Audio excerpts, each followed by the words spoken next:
all, welcome to another video of mine. This is a series of rapid manufacturing, and we are going to learn about product development process. In the previous video, we have discussed about product development life cycle.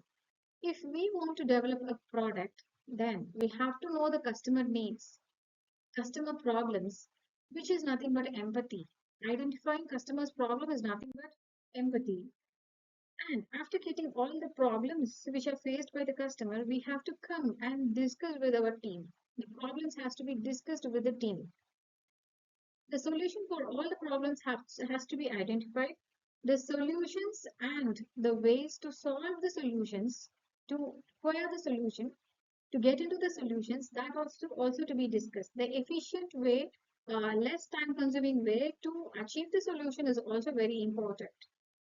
And after finding the solution, we have to develop the design, prototype, and then we have to test. Then we have to do the testing. So here we have product development evolution. In the first group, markets or potential markets are analyzed to generate customer needs, meaning that the customer will eventually generate the requirements for the desired product features or functions. Market information is usually compiled by marketing specialists who translate it into a set of product features or product descriptions that are intended to satisfy a certain target customer base. This process also includes analyzing other products that meet the target needs offered by competitors to find their points of both strength and weakness so that efforts can be made to overcome weakness and improve the desired features. So after solving the problem or even after developing the product, we have to compare our product with the competitors. We have to analyze the strength of the competitors, weakness of the competitors, and we have to work based on it. Product development evolution.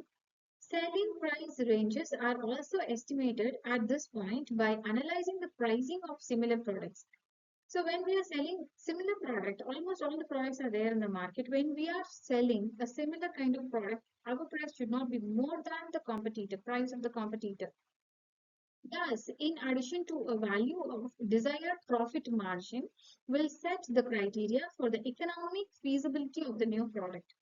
These data are translated into cost and quality specifications. The next step is to formulate the product into a concept based on the product feature set identified by marketing in the previous step. That is, a first vision of how the product will look and perform is created. Then the technical specifications of the products are developed. Using this initial conceptual vision, the design process proceeds to design and test the product until a preliminary design is completed. Then a prototype can be created and tested to make sure that the product is functioning as it should. The prototype is considered the first finished product in the sense that it must be produced using all the manufacturing processes that the actual products will go through. Prototype testing may reveal a need for a design modification.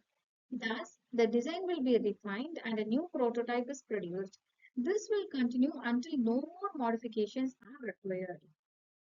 The next step is to finalize the product documentation. Before we are doing the implementation, we have to do the documentation so that we can get more knowledge about the manufacturing process.